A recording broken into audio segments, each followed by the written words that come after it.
Fascist আমলের আদলে দেশে কোনো নির্বাচন হতে দেবে না জামায়াতের আমির। পুলিশের মোড়ল ফেরানো অন্তর্বর্তী সরকারের একমাত্র টার্গেট মাহমুদুর রহমান। নকল করলে ৪ বছরের নিষেধাজ্ঞা, জাতীয় বিশ্ববিদ্যালয়ের কড়া বার্তা। সঞ্চয়পত্রে মুনাফার হার বাড়লে ব্যাংকে কেউ টাকা রাখবে না। বাংলাদেশ জাতিসংঘে মানবাধিকার কার্যালয় খুলতে দেওয়া হবে না।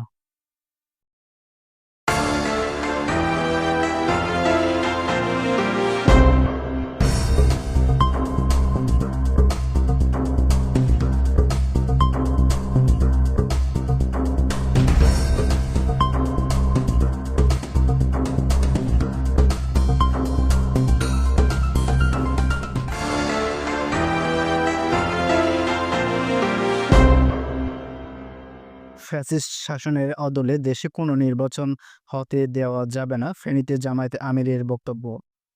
ফেনী জামায়াত ইসলামী আমির ডক্টর শফিকুর রহমান এক কঠোর ভাষণে বলেছেন, ফ্যাসিস্ট আমলে অদলে কোনো নির্বাচন দেওয়া হবে না। তিনি আরও বলেন, জনগণের অধিকার প্রতিষ্ঠার লক্ষ্যে জামায়াত ইসলামী শান্তিপূর্ণভাবে গণতান্ত্রিক আন্দোলন চালিয়ে যাবে।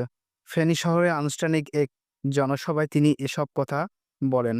জনস্থলে দলীয় নেতাকর্মীদের ভিড় ছিল চোখে পড়ার মতো। ডক্টর শফিকুর রহমান বর্তমান সরকারের গণবিচ্ছিন্ন অধ্যক্ষ দিয়ে বলেন, নির্বাচন যদি হয় সরকারের ইচ্ছামতো, তাহলে তা হবে আরেকটি প্রশাসন। তিনি দাবি করেন, দেশে একটি নিরপেক্ষ তত্ত্বাবধায়ক সরকারের অধীনে অবৈধ সুষ্ঠু নির্বাচনই হতে পারে। পুলিশের মনোবল ফেরাতে অন্তর্বর্তী সরকারের একমাত্র টার্গেট হওয়া উচিত মাহমুদুর রহমান। ঢাকা বিশিষ্ট সাংবাদিক ও রাজনৈতিক বিশ্লেষক মাহমুদুর রহমান বলেছেন, বর্তমান দেশের আইন শৃঙ্খলা রক্ষাকারী বাহিনী, বিশেষ করে পুলিশের হারিয়ে যাওয়া নৈতিকতা ও মনোবল ফিরিয়ে আনা এখন সময়ের দাবি। অন্তর্বর্তীকালীন সরকারের প্রধান লক্ষ্য হওয়া উচিত এই মনোবল পুনরুদ্ধার। তিনি ঢাকার আয়োজিত এক আলোচনা সভায় এসব কথা বলেন। সভাটির আয়োজন করে পুলিশের কর্মকর্তা কল্যাণ সমিতি, যেখানে দেশের সাবেক সচিব, পুলিশ কর্মকর্তা, সুশীল সমাজের প্রতিনিধির উপস্থিতি ছিলেন। মাহমুদুর রহমান আরও বলেন, সম্প্রতি সময়ে পুলিশের একাংশে রাজনৈতিক দল বিশেষ হয়ে কাজ করেছে। তাতে দেশের নাগরিকের মধ্যে পুলিশ নিয়ে আস্থা কমে গেছে। তাই আগামী নকল করলে ৪ বছর নিষেধাজ্ঞা, জাতীয় বিশ্ববিদ্যালয়ে কঠোর বার্তা। গাজীপুর জাতীয় বিশ্ববিদ্যালয়ের অধীনে অনুষ্ঠিত অনার্স ও ডিগ্রি পর্যায়ে পরীক্ষার নকল বা জালিয়াতি করলে কঠোর ব্যবস্থা নেওয়া হবে জানিয়েছেন বিশ্ববিদ্যালয় কর্তৃপক্ষ। সর্বোচ্চ ৪ বছর পর্যন্ত পরীক্ষার নিষেধাজ্ঞা আরোপ করা হবে বলে এক নির্দেশনা জানানো হয়েছে। বিশ্ববিদ্যালয়ের এক বিজ্ঞপ্তিতে জানানো হয়েছে, নকল বা আফসোস ঘটনা এখন থেকে কঠোরভাবে মনিটরিং করা হবে। কোনো শিক্ষার্থী নকলের সময় ধরা পড়লে তার বিরুদ্ধে তাৎক্ষণিক শাস্তিমূলক ব্যবস্থা নেওয়া হবে।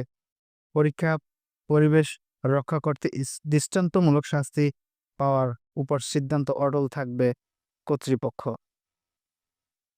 এ নিয়ে একটি বিবৃতিও আলোচনা করেছে কর্তৃপক্ষ। সঞ্চয় মুনাফার হার বাড়লে ব্যাংকে কেউ টাকা রাখবে না, সালাউদ্দিন আহমেদ।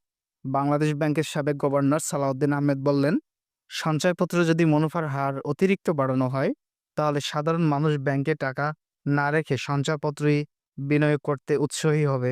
এতে ব্যাংকিং খাতে তারল্য সংকট দেখা দিতে পারে এবং দেশের অর্থনীতি ক্ষতিগ্রস্ত হতে পারে। তিনি আরও বলেন, দেশের সামরিক অর্থনীতি ভারসাম্য বজায় রাখতে হলে সঞ্চয়পত্র, ব্যাংক এবং উভয়ের সুদের হারে একটি যৌক্তিক সমন্বয় থাকতে হবে। শুধুমাত্র জানমাল নীতির জন্য মুনাফার হার বাড়ানো হলে দীর্ঘমেয়াদী প্রক্রিয়া হতে পারে। এ মন্তব্যে তিনি ব্রাহ্মণবাড়িয়া এক অনুষ্ঠানে সাংবাদিক প্রশ্নের জবাব দেন। সংবাদ সম্মেলনে বিভিন্ন মিডিয়া প্রতিনিধি, সাধারণ মানুষ উপস্থিত ছিলেন। বাংলাদেশ জাতিসংঘের মানবাধিকার কার্যালয় খুলতে দেওয়া হবে না, হেফাজত আমির।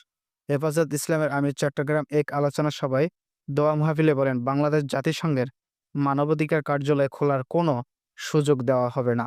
তিনি বলেন, এই দেশের অভ্যন্তরীণ বিষয়ে হস্তক্ষেপের শামিল এবং দেশের স্বাধীনতা সার্বভৌমের জন্য হুমকি হতে পারে।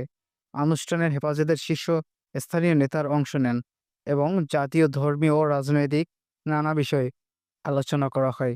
জাতিসংঘের মানবাধিকার সংস্থা বাংলাদেশ একটি অফিস চালু করার প্রস্তাব দিয়েছে, যা জানিয়ে বিভিন্ন রাজনৈতিক ও ধর্মীয় মহল বিতর্কিত সৃষ্টি করা হয়েছে এবং তিনি এ নিয়ে আশা প্রকাশ করেছেন, এভাবে কোনো প্রকারের আমরা